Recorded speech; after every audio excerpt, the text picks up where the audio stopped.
Dan nanti kita akan menemukan bahwa betapa luar biasanya Al-Fatihah ini, basmalah ini, sholat ini. Dan kita akan ngerti bahwa bukan saya wajib secara harus, tapi saya sangat memerlukan.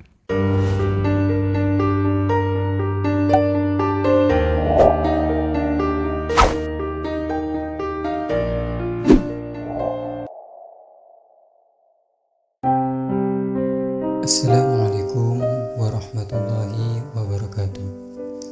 Alhamdulillahirrabbilalamin. Salam sejahtera buat teman-teman semua yang sedang menyaksikan video ini. Baik, sebelum kita memulai videonya, mari kita bersama-sama bersolawat kepada baginda Nabi Muhammad SAW. Allahumma salli ala Sayyidina Muhammad wa ala ali Sayyidina Muhammad. Sebelum video ini kami mulai, kami selaku admin memohon kepada teman-teman semua untuk menonton video ini sampai selesai supaya tidak terjadi gagal paham. Sesuai dengan apa yang sudah dibicarakan kemarin, bahwa hari ini kita akan deep dive tentang Al-Fatihah gitu ya. Mungkin setiap hari orang Islam tuh membacakan Al-Fatihah lebih dari 17 kali sehari gitu. Itu yang wajibnya, itu yang rutinnya gitu. Tetapi yang menarik adalah ketika kita sholat itu kan sebetulnya kalau kita lihat dari esensinya bahwa tidak disuruh membacakan Al-Fatihah sebetulnya, tapi disuruh ber-Al-Fatihah. Saya kasih analogi dulu ya teman-teman, ibu dan bapak, pemanasan dulu sedikit. Kita harus sangat-sangat bersyukur dan berbangga ketika dasar negara kita ini adalah ketuhanan yang Maha Esa. Bukan Tuhan yang Maha Esa, tapi ketuhanan yang Maha Esa. So, apa bedanya?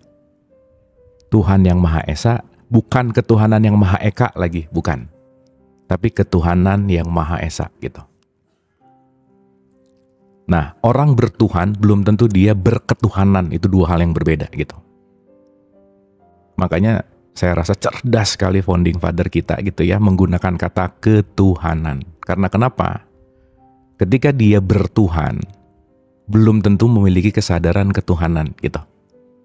Kalau Tuhan itu hanya hubungannya antara dia sama Tuhan, tapi berketuhanan, itu hubungan kita dengan dia yang membawa hubungan kita dengan siapapun makhluknya, itu menjadi lebih baik gitu. Nah, membaca Al-Fatihah dan ber-Al-Fatihah itu juga dua hal yang berbeda gitu. Jadi waktu sholat jangan-jangan kita sibuk membaca Al-Fatihah tapi tidak ber-Al-Fatihah gitulah kira-kira. Oke ya, jadi bismillah, siang hari ini kita akan menyelami Al-Fatihah. Dan ini saya rasa the essential thing gitu ya, sesuatu hal yang super duper esensial, yang saya rasa pas gitu ya, bisa hadir dan bisa di request di sekarang karena landasan-landasannya udah kita bahas gitu. Kesadaran-kesadaran awalnya udah kita bahas, dan mudah-mudahan bismillah pengantar, kita bicara pengantar dulu ya karena ini akan a long journey, tapi bismillah kita akan sederhanakan yang mudah-mudahan ini menghantarkan kita menuju kepada Al-Fatihah yang sejati gitu kira-kira. Oke, kita akan mulai dari apa sih Al-Fatihah gitu. Kenapa sih harus Al-Fatihah gitu kira-kira. Ya, nah ini ada yang menarik dari Al-Fatihah. Jadi nanti bismillah, mudah-mudahan setelah ini kita ber-Al-Fatihahnya beda gitu. Nggak cuman bismillahirrahmanirrahim, amin, nggak gitu-gitu ya. Nggak hanya membunyikan, membacakan. Bahkan nanti kita mengerti bahwa sebenarnya di dalam sholat kita bukan membunyikan Al-Fatihah, tapi justru mendengarkan Al-Fatihah gitu. Karena yang akan ber-Al-Fatihah itu bukan kita sebenarnya, tapi Allah. Maka sejatinya sholat itu hanyalah kita yang mendengarkan Al-Fatihah yang akan disampaikan oleh Allah ke kita gitu intinya. Itu ya. Oke. So, gambar saya masih aman? Ibu aman ya? Oke, ya, sip. Bismillah ya.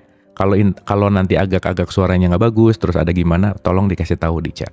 Ya, bismillah ya, kita akan mulai. Ini pelan-pelan, santai, relax. Kita nggak nyari cepet beresnya gitu, tapi yang penting part by part dari Al-Fatihah ini benar-benar kita hayati, kita masukkan ke dalam kolbu kita, sehingga kita benar-benar ber-Al-Fatihah bukan membacakan Al-Fatihah gitu kira-kira. Oke. Kita akan mulai dulu dari satu statement yang sangat-sangat terkenal tentang Al-Fatihah gitu. Oke, seperti biasa ya, saya punten izin pakai coret-coret supaya supaya nanti gampang untuk memvisualkan gitu intinya. Oke. Nah, gitu. Udah kelihatan ya coret-coretnya ya, aman ya, ada ya. Oke, sip, bismillah. Oke. Analoginya begini. Ya, kalau kita berbicara gitu. Coba kita renungkan. Semua orang atau semua orang Islam lah ya tepatnya pasti tahu bahwa ayat yang pertama datang ke Nabi Muhammad itu Iqra. Betul ya? Iqra itu pertama tuh. Tapi kenapa di kitab Quran Iqra nggak jadi nomor satu gitu? Justru yang nomor satunya adalah Al-Fatihah suratnya. Kata pembukanya adalah basmalah gitu. Dan nanti Nabi Muhammad mengatakan bahwa tertolaklah amal seseorang ketika dia tidak berbasmalah. Bukan baca bismillah, bukan ya, tapi tidak berbasmalah. Wah, ini luar biasa sih, teman-teman ibu dan bapak, ini akan menjadi sesuatu hal. Jadi nanti kita akan ngerti bahwa betapa esensinya bismillah, Al-Fatihah, dan the whole entire Quran itu akan menjadi sesuatu yang sangat petunjuk lah untuk kita gitu ya. Bismillah ya, kita pelan-pelan ya. Oke, sekarang kita renungkan. Nah, berbicara masalah Al-Fatihah, kita akan bedah dulu nih. Kalau kita bicara kitab Quran, Quran ini ada 30 juz, ada 114 surat, 6.136 ayat. Oke ya, jadi 30 juz, 114 surat, 6.136 ayat gitu ya kira-kira. Nah menariknya, ini kadang ada yang nanya gitu, Kang, terus kalau saya nggak pernah tahu semua ayatnya, nggak pernah ngerti semua ayatnya gimana? Dimudahkan dengan beberapa pendapat para ulama gitu ya, salah satunya. Bahwa dari 30 juz, 114 surat, dan 6.136 ayat, ini kalau dirangkum, diperes gitu, sarinya tuh cuman hanya 7 ayat. Makanya nanti di surat 1587 dikatakan 7 ayat yang berulang-ulang. Nah, nanti kita akan masuk dan mengerti itu gitu. Oke ya, jadi nanti kita tahu bahwa betapa powerfulnya Al-Fatihah gitu. Jadi nanti kita akan mengerti bahwa apa sih Al-Fatihah? Al-Fatihah ini adalah the mother of Quran. Ummul kitab, ibunya Quran gitu. Berarti kalau Al-Fatihah ini adalah ibunya Quran, yang 30, 114, 136 ini dilahirkan dari yang 7, maka ini adalah menjadi sumber utama, the source, the true source gitu kira-kira. Sumbernya dari yang 7. Maka nanti kita ngerti bahwa yang 7 ini dijelaskan oleh yang banyak tadi gitu kira-kira. Oke ya, kita ulang ya. Oke, teman-teman ibu bapak punten sebentar ya, saya setting board dulu sebentar. Ini kayaknya agak aneh si boardnya. Sebentar ya. Punten sekedar. Oke, sip.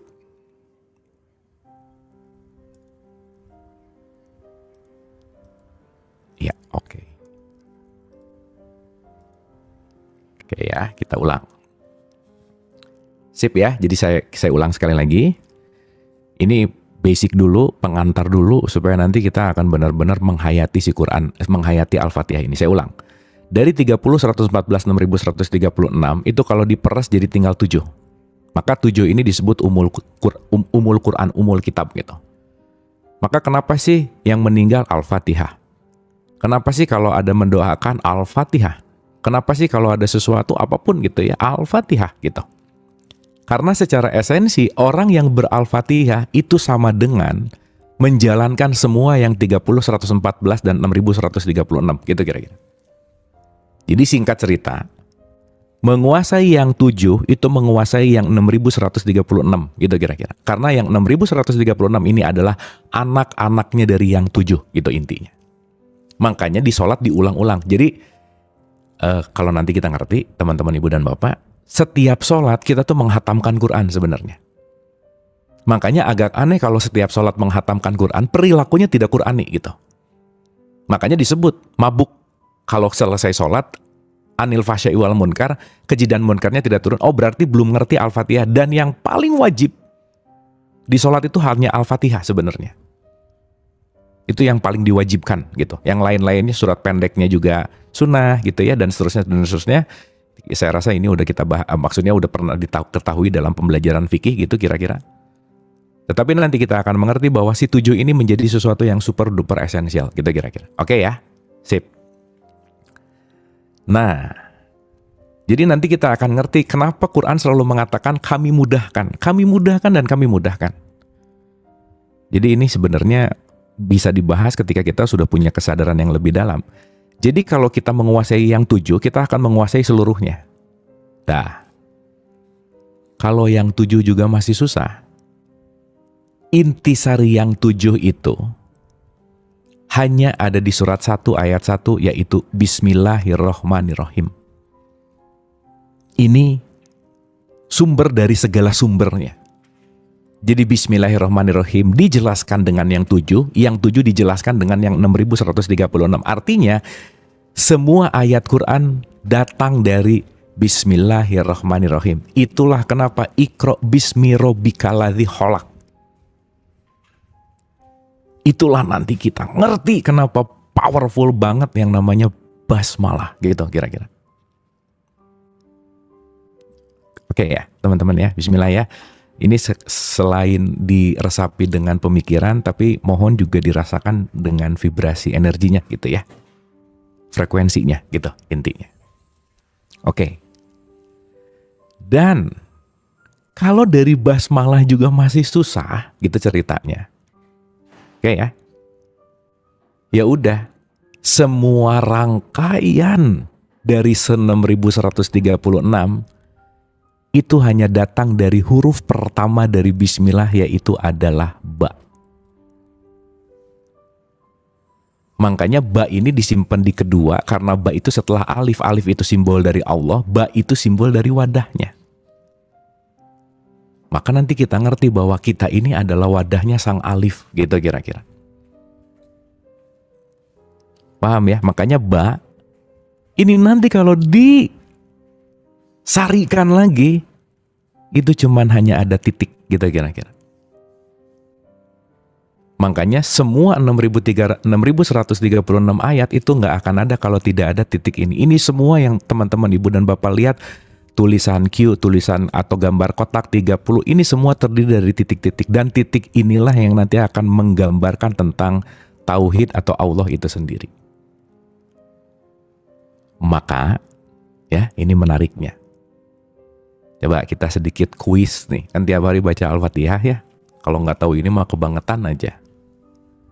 Huruf pertama Al-Fatihah dan huruf terakhir Al-Fatihah, hurufnya apa dan apa kira-kira?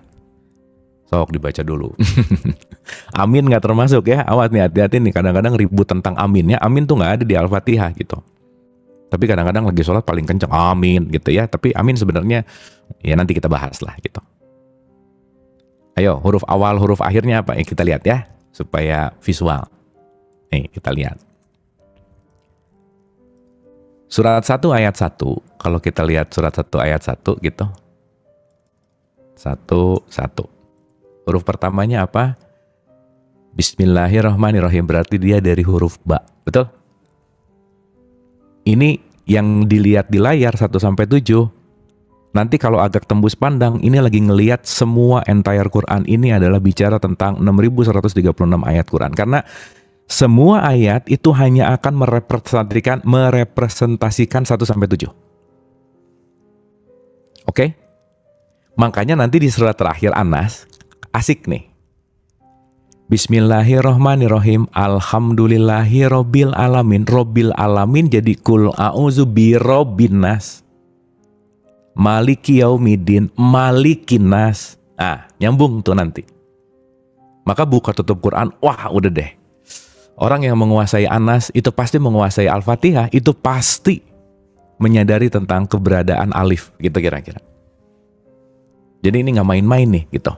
Al-Fatihah tuh dahsyat, powerful untuk siapa yang mengerti gitu intinya. Makanya kalau bahasanya ya udah kita semua akhiri dengan Al-Fatihah misalkan, ditutup dengan Al-Fatihah. Karena kenapa? Itu menutup dengan Quran gitu. Makanya suka ada analogi ya. Barang siapa yang membaca 3 surat Al-Quran yang terakhir dari mulai Al-Ikhlas, Falak, dan Anas sama dengan menghatamkan Quran. Tapi sekarang jadi hitung-hitungan matematis ya. Baca 3 kali, hatam sekali. Baca 3 kali, hatam 2 kali. Iya, alhamdulillah udah hatam 3 kali hari ini. Kenapa? Baca 3 surat terakhir Quran. Enggak gitu, bukan gitu ya. Hitung-hitungannya enggak gitu. Tapi poinnya adalah kalau kita sudah ada di level ikhlas melepaskan kedengkian dan jadi manusia, kamu udah selesai, gitu kira-kira. Hatam bukan selesai baca ya teman-teman, ibu bapak. Hatam itu adalah selesai untuk kita mengenal, dan nanti kita ngerti bahwa nggak pernah ada selesai sih. Sempurna lah gitu. Dan hatam Quran kita itu waktu kita nanti udah selesai tugas gitu kira-kira. Jadi yang sekarang udah selesai 6136 ayat setiap Ramadan 2 kali hatam, 3 kali hatam, udah ngomong hatam berapa kali, ya bolehlah. Hatam membacakan, ya oke. Tapi bukan hatam secara esensi gitu. Jadi jangan terlalu bangga dengan sering membuka, membaca, membunyikan, menyelesaikan yang 30 juz ini, kalau itu hanya baru bunyi. Tapi that's okay. Di level 2+2 oke lah gitu. Sampai sini oke. By the way, teman-teman aman ya? Bisa dimengerti, bisa difahami ya? Oke. Pelan-pelan ya. Dah, ini pokoknya harus pelan-pelan, santai, relax, dan benar-benar harus dihayati gitu. Oke, bismillah ya. Oke. Benar Pak Suroyo, ada puntennya saya baru baca chatnya nih. Nah, sekarang kita lihat kalimat terakhir nih. Siratal ladzina an'amta alaihim ghairil maghdubi alaihim waladhdallin. Terakhirnya tuh nun. Nun itu nanti jadi kata dari nur sebenarnya. Makanya nanti ada 24 gitu. Surat 24 itu An-Nur. Makanya kenapa Quran sering disebut 6666. Sebenarnya kan nggak segitu. Karena 666 itu 4 kali itu 24 itu nur gitulah kira-kira. Anyway ya, itu pengetahuan aja lah gitu. So artinya apa? Diawali dengan ba, diakhiri dengan nun. Dan ini emang ya ahli-ahli tasawuf tuh antik gitu ya. Dia menelaahnya sedetail sampai huruf gitu, dimaknai coba. Oh ternyata Al-Fatihah itu hanya memindahkan titik yang di luar jadi titik yang di dalam gitu intinya. Al-Fatihah ini hanya memindahkan bahwa kesadaran Allah yang asalnya di luar, sadarilah bahwa aku gak pernah di luar diri kamu. Kamu tuh sang wadah, aku tuh sang isi gitu kira-kira. Kan beautiful gitu ya, indah gitu. Kayaknya nanti kita ngerti bahwa kenapa diawalinya juga pakai bismillah gitu. Jadi gimana ya? Nah gitu deh, rasanya bener-bener luar biasa gitu. Jadi bismillah tuh gak main-main gitu. To the strongest ever energy yang kita miliki sebagai manusia itu ya basmalah sebenarnya. Makanya dahsyat gitu. Makanya sampai Nabi Muhammad mengulang-ulang, kamu tuh tertolak kalau gak basmalah ya. Bukan ngomong bismillahnya, bukan. Tapi pengertian ininya. Kamu tertolak kalau kamu melakukan sesuatu, lupa bahwa yang melakukan sebetulnya isinya, bukan kamunya gitu. Sehingga jangan sampai kamu melupakan sang isi, bahwa kamu tuh hanya wadah. Setiap sholat tuh kita hanya memindahkan titik dari luar untuk ke dalam, dari luar untuk ke dalam. Sayangnya si titik ini tuh kayak kucing-kucingan lah gitu ya kira-kira. Karena sibuk dengan pikiran lah, sibuk dengan keinginan dan seterusnya. Maka kenapa kita diulang-ulang untuk ber-Al-Fatihah? Sekali lagi ya, bukan baca Al-Fatihah. Untuk membuat supaya si ba ini menjadi nun titik yang asalnya di luar jadi ada di dalam. Ini fase pengenalan nomor 1 dulu. Dan saya rasa ketika kita bahas ini, karena kita udah bahas ulang-ulang yang esensial gitu, saya rasa kita dapat rasanya gitu. Ini kalau bahas ini di awal-awal agak puyeng sih pasti gitu ya. Tapi saya rasa nggak ada yang sia-sia pertama, yang kedua udah waktunya juga, dan yang ketiga udah pasti. Tidak ada sesuatu yang dalam konteks bahwa apa namanya? Kok ini mute? Oh iya punten, saya belum ini. Ya sip. Dalam konteks dimana ini semua pasti based on time gitu ya kira-kira. Sip ya. teman-teman ibu dan bapak, kalau kita mau ngikutin kitab-kitab para sufi gitu, pengantar Al-Fatihah aja 5 tahun nggak selesai. Jadi waktu dulu saya belajar ya, masuk ke pengantarnya aja 3 tahun, 4 tahun tuh nggak beres gitu. Bismillah tuh bisa bahasnya lebih dari 20 pertemuan, Alhamdulillah lebih dari 30 pertemuan, sampai Al-Fatihah tuh bisa 10 tahun lah gitu. Makanya pasti sering dengar juga bahwa tafsir Quran, tafsir Al-Fatihah tuh nggak akan pernah ada habisnya gitu kira-kira. Karena kenapa? Ini super duper esensial. Nah, Bismillah, kita mengalir aja gitu ya. Yang mudah-mudahan pengaliran ini juga salah satu yang nggak perlu jadi puluhan tahun gitu, tetapi kita punya pengalaman, dan yang penting kita punya kesadaran di mana apa yang akan kita bahas hari ini menjadi sesuatu yang super duper esensial gitulah kira-kira. Oke ya, Bismillah. Pengantar 1 oke. Jadi saya rasa kita mulai untuk masuk mengerti lebih dalam lagi. Oke, sekarang gini.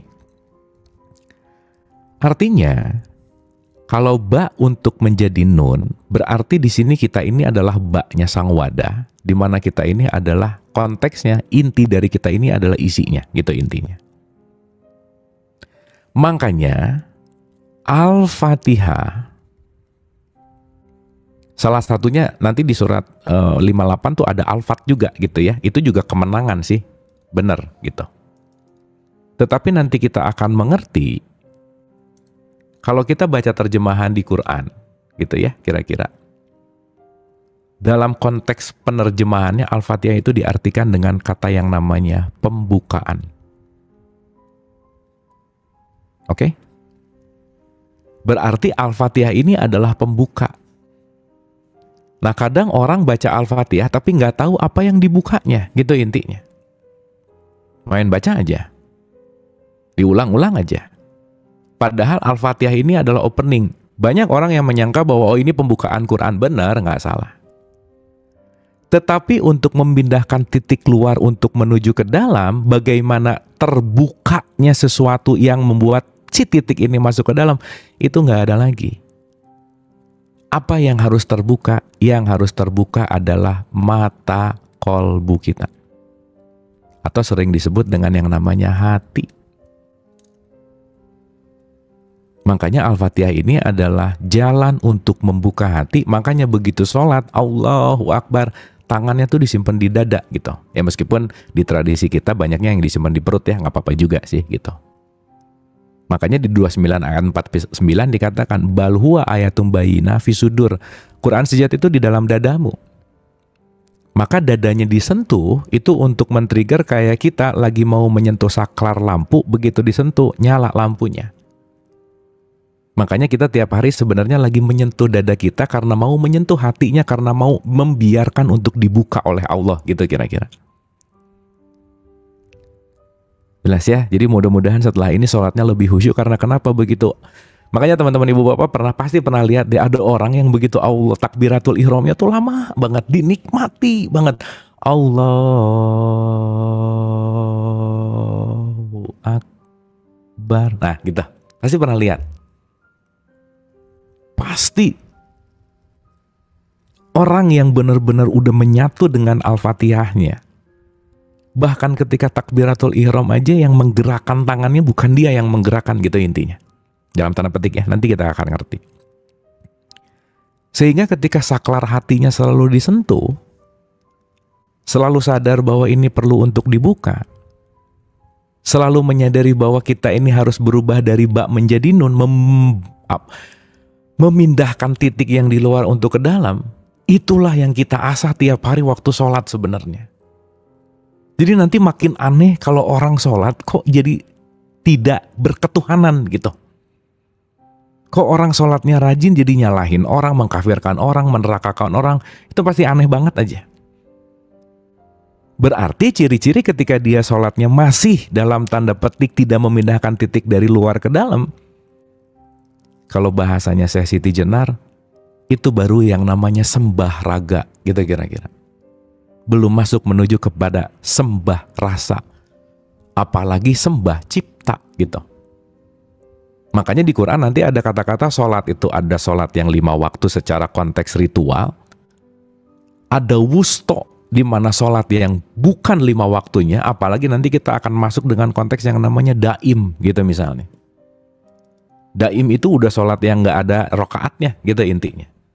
Jadi teman-teman ibu dan bapak, maaf ya, ini penting untuk kita ngerti juga bahwa sorry to say, kita tidak bisa menilai orang dia sholat atau tidak karena jarang ke masjidnya atau nggak pernah ke masjidnya atau nggak pernah kelihatan sholatnya gitu misalkan, dalam tanda petik. Punten ya, saya harus sampaikan ini gitu. Karena di rukun sholat nggak ada rukun sholat harus kelihatan sama orang lain, nggak ada gitu intinya. Sementara, maaf nih, orang tua kebanyakan nyuruh anaknya sholat adalah bagaimana dia melakukan sembah raga yang tadi. Anaknya udah melakukan raganya sholat, nganggap bahwa oh dia udah sholat gitu kira-kira. Ya, kita udah bahas ini di waktu pembahasan sholat gitu. Sampai sini oke ya. Jadi kita ngerti dulu bahwa apa Al-Fatihah? Al-Fatihah artinya proses membuka mata kolbu, proses membuka hati nurani. Dan gak ada cara lain, gak bisa siapapun yang membuka hati kita kecuali Allah. Karena dia hanya dia yang punya kuasa untuk membuka hati kita. Sehebat apapun kita, sepintar apapun kita, sedalam apapun pengetahuannya, gak ada yang bisa buka hati. Hanya Allah yang akan membuka. Tugas kita hanya membiarkan Allah membuka hati kita. Tugas kita hanya diam, tidak mengapa-ngapa, suwung, hening. Itulah yang sering disebut dengan yang namanya khusyuk. Maka sholat itu yang terpenting adalah khusyuknya, tidak mengapa-ngapanya. Realitas. Begitu Allahu Akbar aja udah langsung kepikiran yang asalnya lupa semua gitu. Makanya ada anekdot ya, kalau kamu lupa sholat aja pasti yang lupa diingat-ingat, keinget semua gitu kira-kira gitu ya, kira-kira. Yang menarik gitu. Justru kadang momen pikiran tersibuk justru malah waktu sholat gitu ya intinya. Itu ya. Nah makanya mudah-mudahan dengan kita selalu berlatih, dengan kita selalu mengasah kesadaran kita, at the end kita akan sangat menikmati sholat gitu. Sholat udah bukan wajib gitu. Sholat udah bukan harus nih gitu. Tapi sholat adalah kerinduan. Sholat adalah kebutuhan. Sholat adalah bagaimana saya sangat ingin sekali berdekatan dengan hati yang otomatis berdekatan dengan Allah itu sendiri gitu kira-kira. Makanya kenapa Nabi Muhammad disebut rekreasinya Nabi Muhammad itu sholat gitu. Rileksnya Nabi Muhammad itu sholat gitu. Dan nanti kita ngerti bahwa bukan yang 5 waktu, bukan. Tapi bagaimana dia selalu ber-Al-Fatihah, selalu membuka mata kolbunya. Maka nanti kita akan ngerti ini bagian dari Mi'raj. Maka Isra Mi'raj outputnya adalah sholat. Dan nanti kita akan ngerti. Karena Mi'raj itu naik ke level tertinggi. Gitu ya. Oke, ini pengantar satu dulu nih. Pelan-pelan, santai, rileks. Yang penting kita mulai menyadari bahwa oh iya ya, Al-Fatihah ini adalah bagian dari bagaimana kita memindahkan titik yang di luar untuk masuk dari ba menuju kepada nun. Dan nanti kita akan mengerti bahwa ini adalah semua esensial dari Quran. Jadi teman-teman ibu dan bapak, ini bukan jadi untuk bikin kita malas menggali Quran, bukan ya. Karena kadang-kadang jadi apatis gitu ya dalam tanda petik, oh ya udahlah Al-Fatihah aja semua juga jadi ngerti. Enggak gitu juga, enggak. Tapi at least once kita ngerti Al-Fatihah, kita akan ngerti entire Quran. Kenapa? Karena hatinya udah kebuka. Kenapa? Karena Quran yang sejati ada di hati kita. Tugas kita hanya tidak mengapa-ngapa. Beda ya sama nggak ngapa-ngapain, beda. Kalau tidak mengapa-ngapa, ngerjain apapun, kitanya tidak terlibat. Karena sadar yang melakukan itu adalah Allah, itu orang yang tidak mengapa-ngapa. Kalau orang yang ngapa-ngapa, begitu ngasih, dia akan ngomong, orang ini kalau nggak ditolong sama saya, dia mati nih. Saya yang menyelamatkan dia. Nah, ini ngapa-ngapain nih pasti gitu. Ini ciri-ciri orang yang tidak mengapa-ngapa tuh merasa bahwa dia yang melakukan gitu. Bismillah ya teman-teman ibu dan bapak, kita akan mengalami kesadaran bahwa semua yang menggerakkan ini hanya Allah gitu. Makanya sholat itu latihan sebenarnya. Wah udah deh. akan amaze-nya begitu sadar bahwa ya Allah, ternyata saya nggak bisa ngegerakin tangan, ya Allah. Ya Allah, ternyata saya nggak bisa ngegerakin kaki, ya Allah. Ya Allah, saya ternyata nggak bisa menggerakkan apapun tanpa kuasa-Mu. Bukti aja. Napas coba. Siapa yang bisa bernapas dalam tanda petik? Apakah kita bernapas?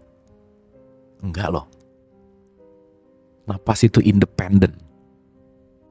Mau sadar, nggak sadar, lagi makan, lagi minum, bahkan lagi tidur, dia tetap ada. Coba gimana?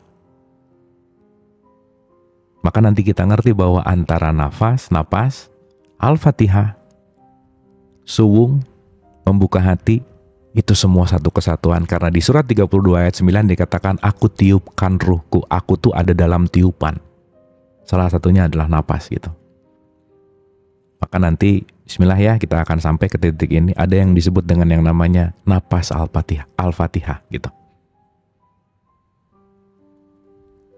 Gitu ya kira-kira ya. Jadi mudah-mudahan rangkaiannya sudah mulai ada, connectionnya sudah mulai terlihat gitu. Betapa agungnya Al-Fatihah gitu. Agung di sini bukan masalah suratnya, bukan ya. Bukan masalah bukunya, bukan. Tapi kesadarannya. Karena begitu nanti ngomong agung, begitu ngomong Al-Fatihah ada di Quran, bisa ngejelekin Injil, bisa ngejelekin Tripitaka gitu. Oh, di Injil nggak ada Al-Fatihah. Bukan kayak gitu. Karena nanti kita akan mengerti bahwa semua kitab suci yang dibukukan itu hanyalah refleksi bagian kecil dari kitab suci yang sejati di dalam hati kita. Jadi intinya, once ber-Al-Fatihah, udah direct masuk menuju kepada petunjuk yang paling sejati gitu. Nggak ada lagi deh. Gitu kira-kira. Dapat ya Ibu dan Bapak ya? Oke, ceritanya agak-agak merinding gimana gitu. Punten ya. Oke, bismillah ya teman-teman Ibu dan Bapak, kita akan masuk ke pengantar 2 nih. Oke, cek dulu deh. Pengantar 1 oke, aman ya, bisa dapat ya, bisa dimengerti, bisa dirasakan, itu yang paling penting.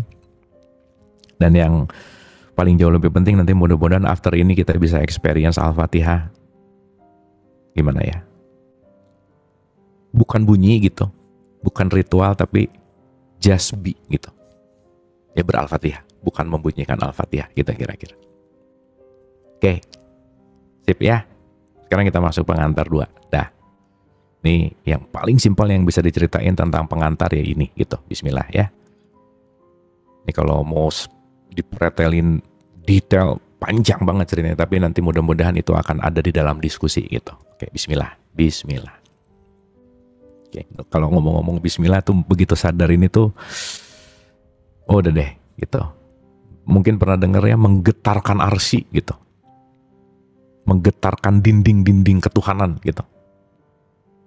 Beda nanti orang yang ber-Al-Fatihah dengan kesadaran sama Al-Fatihah yang cuman bunyi gitu. Makanya satu kiai yang ber-Al-Fatihah niupin ke air dan air itu diminum bisa menyembuhkan gitu.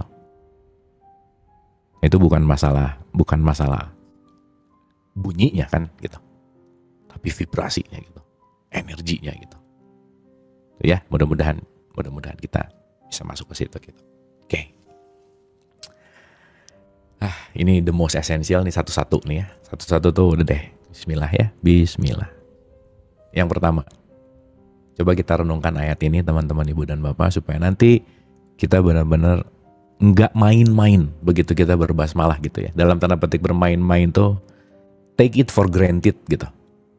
Cuman asal ngomong gitu. Ya, kita lihat surat 6 ayat 12. Oke. Perhatikan baik-baik, simak, rasakan, tafakuri, dan yang paling penting adalah renungkan gitu ya. Itu poin pentingnya. Oke, kalimatnya begini.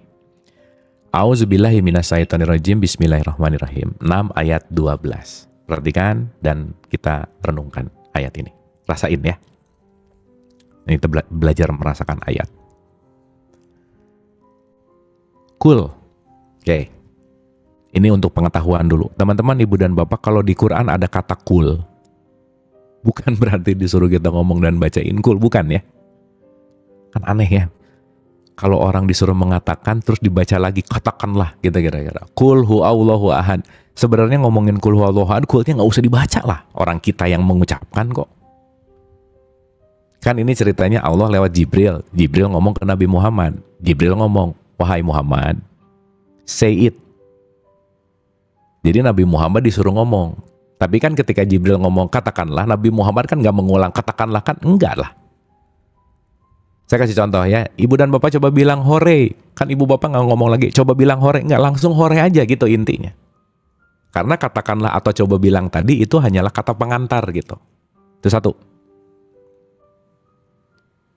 Tapi lucu sih kalau sekarang jadi tradisi gitu ya. Makanya 3 surat terakhir itu trikul dahsyat banget deh. Ini surat yang paling dihafal ya gitu. Itu surat langganan lah di sholat gitu ya kira-kira. Yang nggak jauh-jauh dari trikul ya. Kul huwallahu ahad, kul a'udzu birabbil falaq, kul a'udzu birabbin nas. 3-3-nya kul.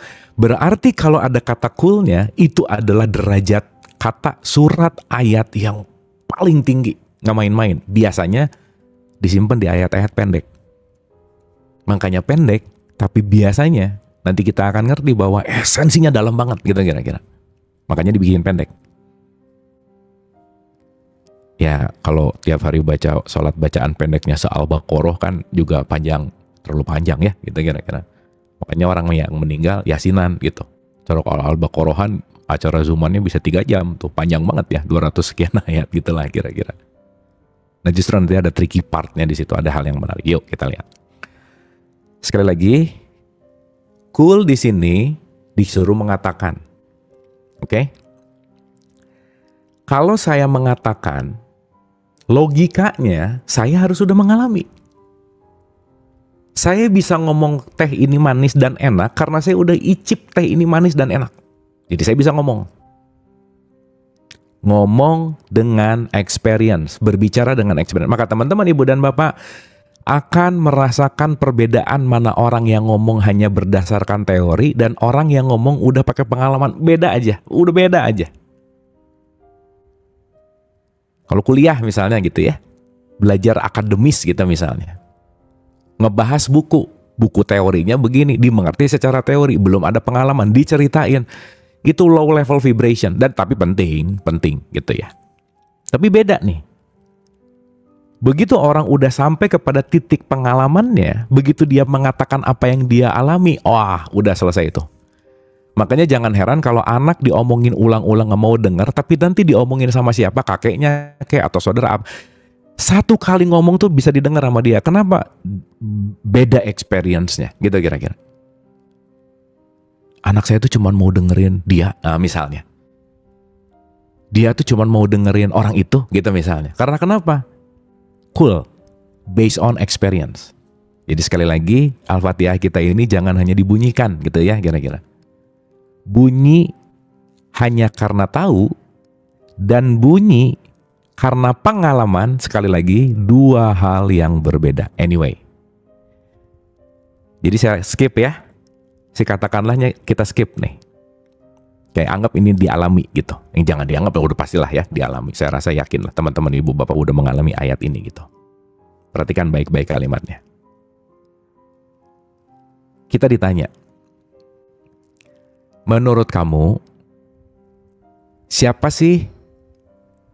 Apa yang di langit dan di bumi kepunyaan siapa sih? Gitu. Ini saya suka bikin kuis gitu sebelum kajian biasanya gitu ya. Teman-teman, ibu bapak ada punya berapa baju di rumah? 5. Ya. Ada berapa punya sepatu? 10. Ya. Ada berapa punya, ada berapa punya, ada berapa punya. Begitu ada berapa punya, kita akan menghitung dan langsung kita akan kerasa bahwa itu adalah punya saya. Gitu. Nah, ayat ini menjawab. Coba kamu ngomong deh. Coba kamu renungkan, coba kamu dalami bahwa kepunyaan siapa itu semua yang kamu tadi anggap kamu punya, gitu kira-kira. Nah, mulai ngerti gitu. Oh iya ya, kita nih tamu yang datang, baju dipinjemin, sepatu dipinjemin, rumah dipinjemin, meskipun udah lunas ya. Tetap aja pinjeman. Mobil dipinjemin. Termasuk gelar dipinjemin, status dipinjemin, jabatan dipinjemin, semuanya rental gitu. Dan semuanya ada masa expired-nya. Maka rugi kalau kita fokus kepada hanya yang expired. Nah, tadi kita bilang, orang bisa menuhankan jabatan berarti dia belum berketuhanan. Karena kalau orang sudah berketuhanan, jabatannya nggak akan jadi Tuhan. Keren deh. Makanya hanya orang yang berketuhananlah yang bisa menjadi manusia. Maka satunya ketuhanan yang Maha Esa, keduanya ngomong kemanusiaan yang adil dan beradab. Hanya yang jadi manusialah yang bisa menyatu. Kalau belum jadi manusia nggak bisa. Karena fitrah kita sebagai manusia, dan banyak yang membuat kita tidak menjadi fitrah. Suku, bangsa, ras, agama itu melupakan kita jadi manusia. Maka persatuan itu akan hadir kalau udah jadi manusia. Manusia itu akan hadir kalau udah berketuhanan, gitu kira-kira. Udah keren deh pokoknya. Itu ya, keren aja. Nah, di sini dikatakan, kepunyaan siapakah yang ada di langit dan di bumi? Diulangi nih. Awas loh ya, jangan cuma ngomong gitu ceritanya. Katakanlah di sini disadari, berarti kalau udah ngomong ada kata-katakanlah, saya harus sudah mengalami, oh ini mobil bukan punya saya, rumah bukan punya saya, even anak bukan punya saya, pasangan bukan punya saya, ini semua bukan punya saya. Lepas, lepas, lepas, lepas, dan lepas. Oke? Jadi basmalah, nanti kita akan mengerti adalah kunci untuk melepaskan dari kemelekatan. Dan bensinnya, bahan bakarnya, energinya, listrik untuk melepaskan ini, kalimat berikutnya, dia telah menetapkan atas dirinya kasih sayang. Coba bayangin. Teman-teman, ibu dan bapak, kita bisa ngelihat betapa humble-nya Allah, benar nggak? Allah ini maha, berkuasa, memiliki segala-galanya. Tapi di Asmaul Husna, pertama dia memperkenalkan dirinya dengan Rahman Rahim. Saya ini sang kasih sayang loh. Makanya Bismillahirrahmanirrahim, Alhamdulillahirabbil alamin. Robnya dulu yang dikedepanin nih. Anas, Kul a'udzu birabbin nas malikin nas. Coba, kenapa nggak Malik dulu baru Rob? Kenapa Rob dulu baru Malik? Coba. Ini yang gini-gini jarang dibahas gitu. Cuman dibacain aja. Jadi bacanya nggak ada penghayatan gitu. Jadi intinya adalah di sini yang ingin disampaikan adalah Allah menetapkan atas dirinya kasih sayang. Artinya Bismillahirrahmanirrahim ini adalah the most essential yang harus kita sadari, bahwa Dia adalah Sang Maha Kasih Sayang. Merciful, compassion, apapunlah penamaannya, pokoknya kasih sayang yang sangat luar biasa. Makanya nanti diulang kalimatnya. Oke ya. Jadi apa maksudnya? Kalau orang ngomong bismillah nggak ada rasa kasih sayang yang hidup di dalam dirinya, ya dia nggak berbismillah dong. Dia cuman bunyi gitu. Beo diajarin ngomong bismillah, bisa. Nah saya kalau membeo bismillah berarti nggak masuk ke 6 ayat 12 yang dikatakan bahwa dia telah menetapkan atas dirinya kasih sayang. Jadi kalau bismillah diulang-ulang tapi tidak tumbuh si kasih sayangnya, satu ayat satunya aja nggak lepas. Satu ayat satunya aja nggak lulus gitu. Karena nanti menariknya teman-teman ibu dan bapak, satu ayat satu lulus baru bisa ke satu ayat 2. Kalau saya belum menetapkan atas diri saya kasih sayang, gimana segala puji hanya untuk Allah? Pasti ngerasa terus gitu. Kalau bukan diajarin sama saya nih, kalau bukan dibikinin sama saya nih, kalau bukan ditolong sama saya nih, kalau enggak. Nah, udah deh, itu jauh banget dari basmalah gitu sebenarnya. Gimana mau mindahin titik dari luar ke dalam, orang di dalam wadahnya udah banyak tertutup oleh kemelekatan. Jadi si titik di luar nggak bisa masuk. Kenapa? Nggak ada tempat masalahnya. Di dalam hati kamu kebanyakan mikirin jabatan kok, harta kok gitu. Nama baik kok gitu.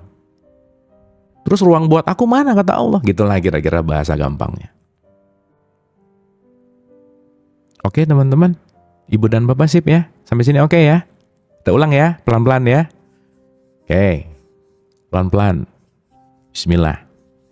Pelan-pelan, bismillah.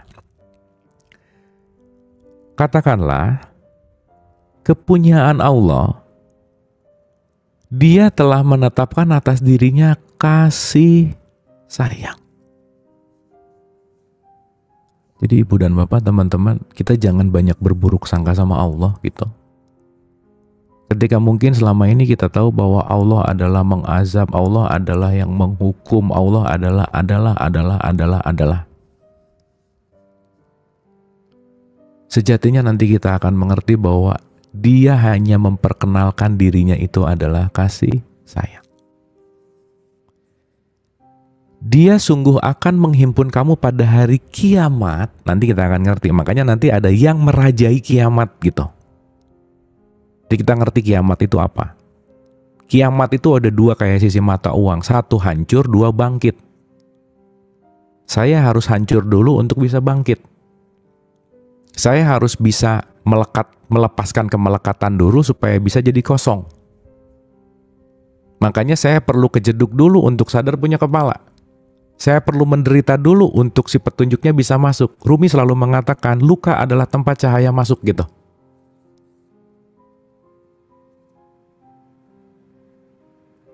Maka kiam, bangkit, itu biasanya kalau sudah ada kehancuran. Apa yang dihancurkan? Ego. Apa yang dihancurkan? Nafsu. Apa yang dihancurkan? Ngerasa bisa, ngerasa mampu, ngerasa tahu, ngerasa, gitu kira-kira. Ya insya Allah ya ibu dan bapak, teman-teman, nanti kita masuk pada titik sholat di mana sadar bahwa ya Allah, saya tuh nggak bisa ngegerakin tangan, ya Allah, saya tuh nggak bisa ngerakin ini, nggak bisa. Makanya titik puncaknya sholat itu sujud. Kalau udah sujud tuh nothing. Muka kamu udah ditutup. Yang tiap hari mukanya dijaga, menjaga. Kan kalau orang lagi malu ya ngomongnya gini, Bu, muka saya mau ditaruh di mana? Penting banget sih gitu mukanya, dalam tanda petiknya. Makanya sujud tuh. Kalau udah sujud mukanya udah jadi nggak penting. Kenapa? Yang ada hanya aku gitu. Wah keren lah, pokoknya ini konsep yang dahsyat gitu sebenarnya kalau kita ngerti secara esensi gitu ya. Dan kita akan benar-benar melakukannya dengan penuh kenikmatan, bersyukur, bahagia, dan semangat gitu pasti. Makanya jangan hanya berhenti di sembah raga gitu. Masuk ke sembah rasa, nanti kita masuk ke sembah cipta. Siti Jenar tuh luar biasa gitu mengartikan ini gitu.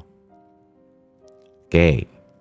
Jadi di tahapan ini at least kita ngerti bahwa ngerti dulu nih. Kenapa semua diawali pakai basmalah? Kenapa basmalah itu sangat powerful? Nah, sekarang kita gali ya. Teman-teman, punten pisan saya bukan mau mengoreksi, bukan jadi ngerasa lebih benar, bukan. Tapi terjemahan ini tuh udah salah beratus-ratus tahun sebenarnya gitu. Maaf banget.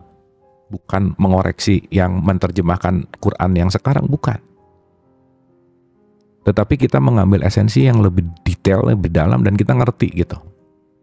Ya, jadi ini bukan ngomongin benar salah, tapi melampaui gitu. Kenapa? Biismi itu, kenapa orang nggak kerasa ngomong basmalah? Karena dengan terjemahannya pakai kata-kata dengan menyebut gitu. Ya, saya kasih contoh. Teman-teman, ibu bapak. Saya sering banget mewakili keluarga untuk menyampaikan satu speech di pernikahan misalnya. Udah si Abu aja deh gitu. Oke. Berarti kalau saya sedang menyampaikan speech di acara pernikahan, saya sedang mewakili keluarga. Betul nggak? Saya sedang menjadi wakil dari keluarga. Maka saya akan selalu ngomong atas nama keluarga. Berarti kalau ngomong atas nama keluarga, sayanya nggak penting sebenarnya. Make sense ya sampai sini ya? Ulang. Atas nama keluarga Saya menyampaikan. Berarti yang saya sampaikan itu bukan ide saya, bukan keinginan saya, bukan nafsu saya, gitu. Berarti ketika berbicara atas nama, sayanya udah harus nggak ada nih. Karena kalau sayanya ada, atas nama keluarga, tapi saya jadi ngomong sesuai dengan mau-mau saya, jadi nggak nyambung dong, gitu kira-kira. Kan waktu saya ngomong speech di depan orang-orang untuk mewakili, bukan ngomong dengan nama, bukan, tapi atas nama. Ini beda tipis, tapi esensi gitu. Karena bismillah itu bukan dengan nama, tapi atas nama gitu. Nggak tahu ya kenapa jadi dengan tuh, nggak tahu lah ceritanya. Tapi kalau sekarang kita ngerubah satu kata aja di depan, dari dengan menuju atas nama. Ini kan dengan menyebut nama gitu ya, dengan menyebut nama. Jadi kayak nggak ada koneksi sama Allahnya gitu. Nyebut aja nama Allah, Allah. Nah itu saya juga barusan nyebut nama Allah. Tapi begitu saya sadar bahwa atas nama, nah mulai berat tuh. Berat tuh dalam artian mulai dalam tuh. Kamu ngerjain ini atas nama aku loh, gitu. Berarti kalau kamu ini adalah atas namaku, 100% kamunya harus nggak ada. Contoh. Ibu dan Bapak, kalau ada raja pengen mengetahui informasi kerajaannya seantero utara, selatan, barat, dan timur, si raja tuh nggak usah jalan jauh-jauh ke barat, ke timur, nggak usah. Ya, saya analogiin dulu ya. Nih, ini satu kata tapi dalam banget nih ya. Bismillah. Saya ulang ya, Ada raja nih. Nah, betul Bu Mayang. Ya, sip, mantap. Oke. Ulang ya. Ada raja nih. Dia pengen tahu nih di timur. Timur mana ya? Ya sinilah pokoknya ya, anggap gitu. Saya tuh geografis agak nggak bener. Ke timur barat juga ketukar ya, gitu lah ya. Oh timur sana, ya, sip. Ya. Sini timur. Oke. Ke timur nih. Nah, si raja ini nggak usah datang ke timur nih. Tapi cukup si raja mengutus utusan untuk datang ke timur. Jadi si raja ini nggak perlu naik kuda, nggak perlu berhari-hari, nggak perlu. Kenapa? Namanya juga raja, gitu. Dalam tanda petik ya, nanti kita ngerti. Karena nanti abis di yang di ayat keempat ada kata-kata Malik di situ. Nanti kita ngerti kenapa Allah menggunakan statement Malik. Mudah-mudahan kita sempat sampai 4 ya hari ini. Ya pokoknya kita jalan ya, bismillah. Ibu bapak ini kita panjang nggak apa-apa ya, belok-belok dikit kanan kiri nggak apa-apa ya, nggak harus buru-buru cepat, nggak harus buru-buru ngerti, nggak harus buru-buru sampai, nggak, karena 1 sampai 7 ini long journey. Ya, tapi mudah-mudahan ada hikmah di belakang ini gitu. Oke, saya ulang. Begitu si raja mau tahu di timur, dia mengutus utusan. Misalnya nama utusannya adalah si A. A, kamu pergi ke timur, lihat di daerah sana gimana keadaan penduduknya, gimana kesejahteraan penduduknya, gimana. Dan ini bawa stempelnya, bawa supaya kamu di dalam tanda petik yakini bahwa kamu adalah utusanku gitu. Oke? Datanglah si A ke timur. Begitu datang ke timur, ketemu orang-orang di timur. Karena ada stempel, dia diyakini bahwa oh ini pasti utusan raja gitu. Kenapa? Ada stempelnya. Nah kita nanti stempelnya, tahunya kita utusan atau enggak, stempelnya takwa Bu Pak. Cuman menariknya stempel takwa nggak ada, capnya nggak ada gitu. Bisa dirasain aja. Inna akramakum indallahi atqakum. Kalau kamu takwa, that's it. Nah hati-hati sama orang takwa. Kenapa? Utusanku. Gitu ya. Hati-hati sama orang takwa. Makanya jangan ngelihat dari sudut pandang fisiknya, kerjaannya, jabatannya. Gak penting. Kenapa? Utusannya Tuhan bisa datang sebagai pengemis yang hari ini datang ke rumah kita, Bu Pak. Kenapa dari 7 rumah yang didatengin rumah kita gitu. Terus kita maki-maki lagi sama dia. Jangan-jangan dia lagi nagih ke pelekatan yang datang ke rumah kita gitu. Dari 10 mobil yang didatengin si pengamen, kok mobil saya ya gitu kira-kira. Anyway, ya ini untuk perumpamaan aja gitu. Nah, singkat cerita, si utusan A ini datang ke orang timur nggak bisa ngomong atas nama saya, nggak bisa. Siapa lu? Gitulah kasarnya. Atas nama raja, saya datang ke sini mau melihat keadaan karena saya harus reporting. Nah itu 5 kali tuh report. Jadi teman-teman ibu bapak, sorry itu saya ini ya, sholat itu bukan minta, tapi reporting something. Tuhan, reportnya. Saya diutus di perusahaan ini, saya diutus di sekolah ini, saya diutus di kelas ini. Saya mau report. Tadi begini, report selesai. Berarti kan dia harus balik lagi tuh. Karena dia punya tugas dan dalam tanda petik keharusan menyampaikan hasil reportnya. Begitu dia kembali ke si raja, dia akan ngasih semua every detail, every inch dari apa yang dia lakukan dalam sebuah perjalanan. Bahwa begini, begitu. Kira-kira Bu, Pak, kalau si A ini membawa report detail yang sangat memuaskan sang raja, si utusan ini dipakai-pakai lagi nggak kira-kira? Pastilah. Gitu kira-kira. Ya. Saya cut dulu cerita ini karena ini nanti panjang untuk masuk ke 2, 3 dan seterusnya. Kita kembali lagi ke bismillah. Oke. Jadi mudah-mudahan di tahapan ini kita udah mulai ngerti, udah mulai sadar, udah mulai udah mulai rasa gitu bahwa ini bukan ngomong kata gitu. Ya, kita ulang nih. Bismillahirrahmanirrahim. Simple banget nih. Mungkin bismillah sejam yang lalu sama bismillah sekarang udah mulai beda gitu Bu, Pak. Mungkin ya. Karena sekarang saya cuma mengubah kata dengan atas nama. Dengan menyebut, dengan atas nama. Kalau menyebut kan harus ada kolaknya. Kolu. Kan nggak ada di sini. Dan ini luas sih. Nanti biisme itu juga bisa dalam biisme itu juga kesadaran, bisa. Maka biisme Allah, maka isme itu adalah keyakinan, kesadaran, belief system, itu kembali ke Allah. Tapi inti dari semua konteks Bismillahirrahmanirrahim. Udah nggak usah jauh-jauh ke Rahman Rahimnya dulu deh. Bismillahnya aja dulu. Sadarilah bahwa kita adalah utusannya Allah yang sedang Allah suruh untuk datang ke suatu daerah untuk melakukan sebuah visi misi, udah pasti. So raja nunggu reportnya. Kapan terakhir kita report coba? Jangan-jangan gak sadar sama perannya. Jangan-jangan banyak minta terus. Anyway ya teman-teman ibu bapak, rajanya gak mungkin gak ngasih bekal untuk datang ke timur, gak mungkin Bu Pak, udah pasti. Kuda dikasih, bekal dikasih, makanan dicukupkan. Kenapa? Raja akan menjamin gitu. Nah sekarang banyak utusan yang agak ragu-ragu gitu sama yang mengutusnya. Duh Tuhan gimana ya? Ini kurang nih, gitu nih, gini nih, gitu kira-kira. Kenapa? Belum basmalah masalahnya. Itu ya. Basmalahnya masih ucapan. Dan nanti kita, deh, Nabi Muhammad dahsyat banget ya.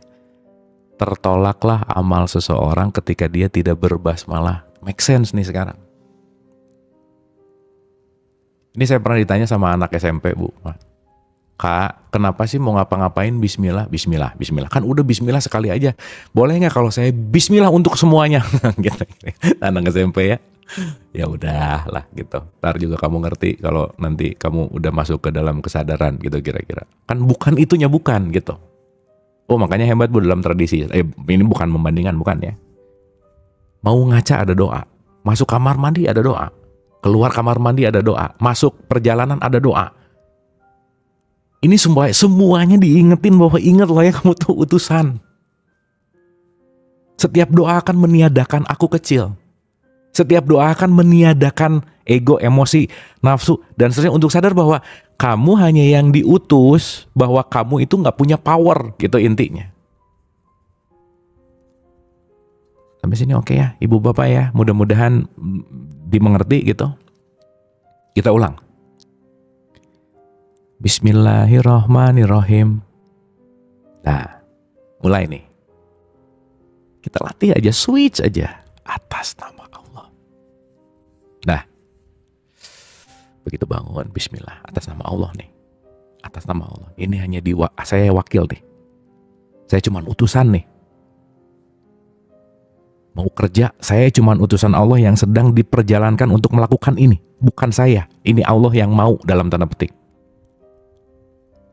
Makanya kerjaannya jadi nggak penting Bu Pak dalam tanda petik ya. Dia akan sungguh-sungguh melakukannya. Kenapa? Yakin kalau saya adalah utusan gitu. Dimanapun, kerjanya apapun, penugasannya seperti apapun, kita pasti punya penugasan masing-masing yang semuanya unik, udah pasti gitu kira-kira. Gitu ya kira-kira. Nah, ini paling asiknya nih. Atas nama Allah. Siapa tadi Allah? Nama ayat 12 tadi tuh. Dijelasin di sini. Jadi satu ayat satu ini dijelasin sama 6 ayat 12, nanti dijelasin sama Al-Baqarah, banyak di Al-Baqarah, nanti dijelasin banyak di An-Nas. Jadi surat satu ayat satu aja penjelasannya bisa 5 buku sendiri gitu. Karena ini sumber paling sumber lagi. Mungkin lebih dari 5 buku ya, lebih lah. Ini analogi gampang gitu ya teman-teman ibu bapak ya. Bismillahirrahmanirrahim. Bukan hanya atas nama Allah, tapi justru juga mewakili sifatnya. Apa itu sifatnya? Rahman, Rahim. Bismillahirrahmanirrahim. Berarti saya adalah utusan yang bukan harus lah ya. Saya adalah utusan yang mewakili sifat rajanya. Apa sifat rajanya? Kata-katanya pakai maha lagi. Maha kasih dan sayang. Maha pemurah lagi maha penyayang. Rahman dan Rahim. Lagi-lagi ini akan menyadari kita bahwa sepowerfulnya Allah tetap memperkenalkan dirinya pakai kasih sayang.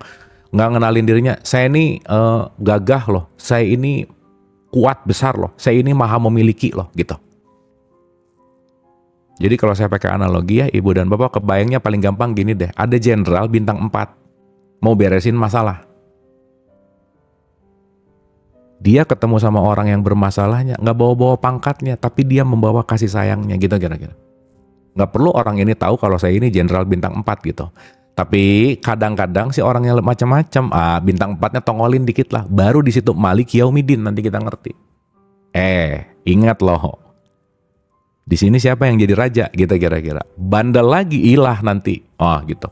Makanya Qul a'udzu birabbin nas, malikin nas, ilahin nas.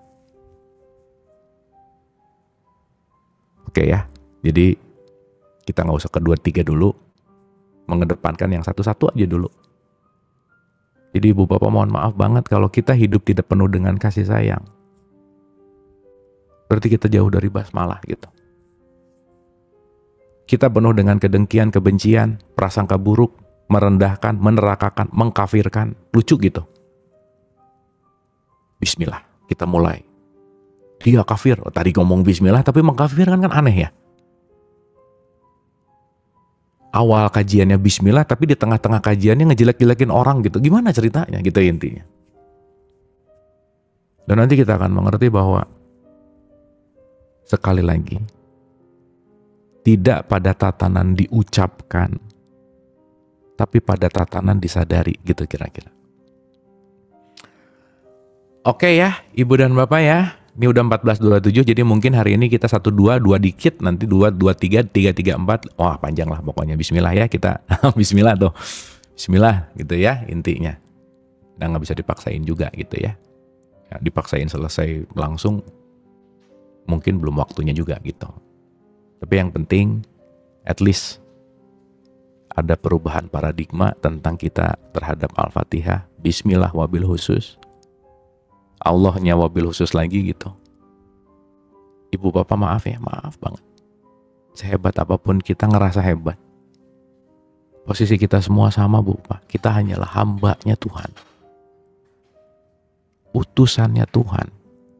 Pakai bahasa agak kasar dikit gitu ya. Kita ini semua cuman kacungnya Tuhan udah. Sesama kacung tuh udahlah.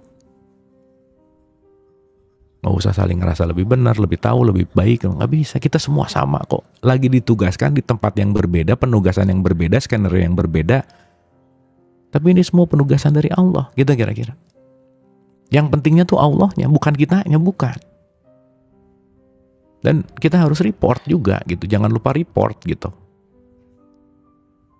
Jadi mudah-mudahan sholat kita ke depan bukan jadi banyak minta, ngatur apalagi gitu. Tapi reporting. Tuhan, mau report gitu. Saya tuh gini gitu. Nanti kita ngerti ya, reporting itu seperti apa. Maka beda antara doa dan munajat itu beda. Orang doa juga bukan berarti minta, bukan sih gitu sebenarnya. Tapi nanti kita juga ngerti gitu. Nggak apa-apa ya. Sekali lagi teman-teman ibu bapak semua sesuai dengan takaran dan kadar dari pemahaman dan kesadarannya masing-masing. Kita nggak perlu nyalahin juga gitu intinya. Oke ya. Anyway, sekali lagi Bismillah ya. Bismillah. Betul Bu Luki, kita nggak apa-apa ya, pelan-pelan ya. Nggak usah ngegas, nggak usah ngebut. Saya juga lagi belajar sih untuk slowing down gitu. Kadang kan si ego suka ikut-ikutan ya, beresin gitu ya, tapi ya udah gitu ya. Bismillah, kita semua kan saling bertumbuh, saling belajar, yang mudah-mudahan ada sesuatu yang bisa kita ambil di pertemuan kita siang ini. Terakhir ya, dikit lagi aja, ini pengantar bridge-nya supaya nanti teman-teman ibu bapak kebayang, supaya nanti kita ngerti dan kebayang arahnya mau kemana gitu. Oke, ini pengantar 2 nih baru nih. Ya pengantar 2 masuk ke Al-Fatihah ke ayat 1 gitu ya. Oke, ini ya. Jadi ini adalah rangkaian silabusnya kurang lebih begini. Teman-teman, ibu dan bapak yang dirahmati oleh Allah, ber-Al-Fatihah itu seperti kita lagi menaiki ke puncak kesadaran yang tertinggi. Maka puncak kesadaran yang tertinggi ini disebut Sidratil Muntaha nanti. Maka naiknya itu disebut Mi'raj. Maka mi'rajnya mukmin itu sholat. Sholat itu adalah mi'rajnya. Dan nanti inti dari mi'raj adalah Al-Fatihah sebetulnya. Jadi maaf ya, kita ini semua harus mi'raj sebenarnya. Naik, aroja. Makanya mi'raj itu perlu perjalanan. Makanya harus juga ada Isra gitu kira-kira. Maka Nabi Muhammad melakukan Isra dan mi'raj. Ayo, kita harus menyadari ini sebagai sesuatu yang esensial. Ingat ya, atiullah wa ati Rasul, ikut Allah, ikut Rasul. Nabi Muhammad sedekah, kita harus sedekah. Nabi Muhammad puasa, kita harus puasa. Nabi Muhammad sholat, kita harus sholat. Nabi Muhammad Isra Mi'raj, kita harus diam biasanya, habis gitu. Oke ya, nah. Jadi nanti gambarannya kurang lebih begini. Nanti perjalanan ini sering disebut dengan yang namanya suluk. Oke? Maka nanti ada suluk 1 namanya. Etape pertama. Ada suluk 2. Etape kedua. Dan nanti ada suluk 3. Gitu. 1 naik, 2 ketemu, 3 turun. Nanti kita harus tahu kenapa harus naik, kenapa harus ketemu, udah ketemu kenapa harus turun. Saya kasih contoh. 1, 2, 3, 4. Bismillahirrahmanirrahim. Alhamdulillahirabbil alamin arrahmanirrahim maliki yaumiddin. Ini 4-4-nya talk about Allah, berbicara tentang Allah. Oke? Tapi begitu masuk 5, iya kak. Ini udah langsung direct speech nih. Ini talk to Allah, bukan talk about lagi gitu. Contoh. Kalau orangnya jauh dari saya akan ngomongin dia. Dia tuh hebat, dia tuh pinter, dia tuh. Berarti saya lagi membicarakan talk about orang ini. Tapi kalau orangnya ada di depan mata saya talk to. Bicara langsung. Maka 1-4 itu indirect speech. Iya kak, nakbu 2-nya itu direct speech. Maka nanti esensialnya nanti di 5. Saya tanya. Berarti kalau tadi berbicara tentang pertemuan di Sidratil Muntaha, level 5, ayat 5, itu udah ketemu sama Tuhan dalam tanda petik. Tapi menariknya, kenapa tunjukilah jalan yang lurus justru ada setelah ketemu sama Tuhan, bukan sebelum sama Tuhan, ketemu sama Tuhan. Nah itu menarik tuh. Oke, teman-teman ibu dan bapak, nanti kita akan bahas ini lebih detail. Bismillah. Jadi kita bersabar, kita pelan-pelan, gak bisa cepet-cepet ya, gak bisa. Tapi at least hari ini kita mulai menyadari bahwa siapapun kita, Bismillah, atas nama Allah, Rahman dan Rahim. Sebisa mungkin, jangan melepaskan sifat kasih sayangnya Allah di dalam diri kita gitu. Karena itulah fitrah kita. Karena kita hanyalah hambanya. Kita hanya dalam tanda petik utusannya. Yang sedang diutus oleh Allah untuk melakukan sesuatu yang nanti kita perlu reporting. Dan pasti pengutusan itu atas dasar kepentingannya Allah gitu. Dalam tanda petik. Jadi hidup bukan masalah keinginan dan kepentingan saya. Karena apa? Kita semua hanya mewakili. Itulah nanti kita ngerti bahwa Allah membuat khalifah, wakil, penggantinya. So kalau kamu wakil, jangan merasa yang memiliki dong, gitu. Kalau kamu wakil, jangan merasa yang berkuasa dong. Kamu tuh hanya wakilku, kata Allah. Maka, terakhir ya. Lah ya, kita pelan-pelan ya teman-teman ibu bapak ya. 1 ayat 2-nya menarik nih. Begitu kita ngerti bahwa kita hanya wakil, semua yang datang ke kita dalam konteks lebih spesifik puji gitu, pujian gitu. Kan kita kecanduan dipuji ya. Kalau dihina nggak kecanduan sih rasanya. Duh, hari ini belum dihina nih. Mana ya yang menghina? Nggak ada. Jarang lah, jarang. Kecuali sufi ya, kecuali orang-orang tasawuf gitu. Orang tasawuf tuh nunggu dihina gitu, nunggu dijelekin gitu. Tapi kok hari ini belum ada yang memuji ya gitu. Makanya ibu bapak mohon maaf ya, orang sedekah tuh bisa gara-gara kecanduan dipuji. Sedekah kenapa? Abis sedekah tuh ada suka yang bilang ngedoain, terima kasih, apa, itu bisa jadi racun gitu dalam tanda petik gitu ya, tipis gitu. Nah maka once kita masuk ke dalam tahapan kesadaran kita ini adalah wakil,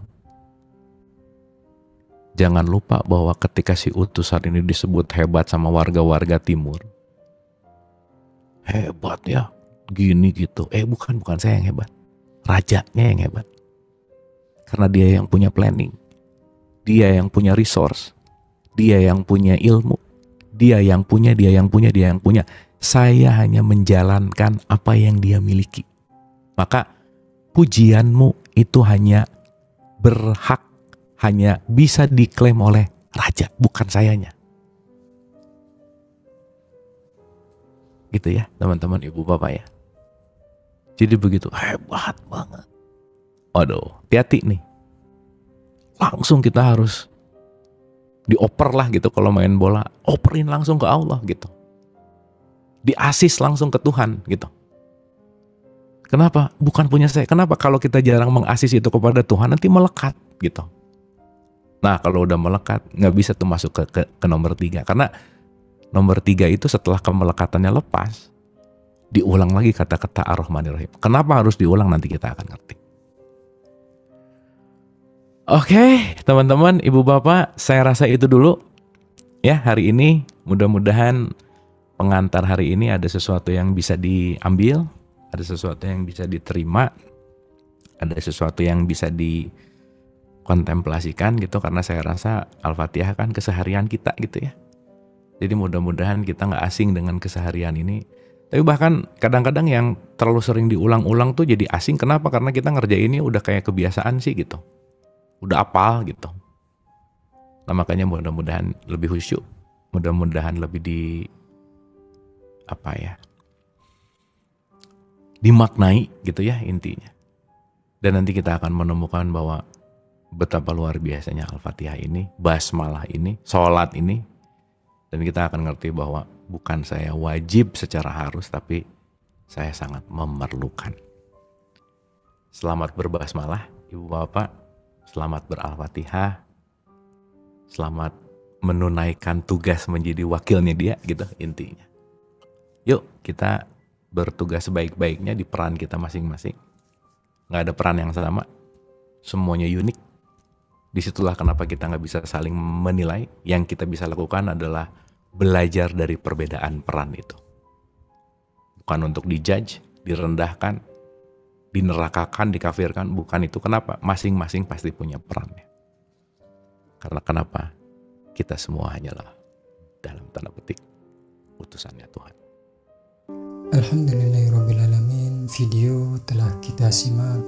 Artinya video sesi kali ini cukup sampai di sini, dan semoga apa yang disampaikan oleh beliau bisa bermanfaat. Kami selaku admin memohon maaf yang sebesar-besarnya apabila ada kesalahan dan kekurangan dari kami.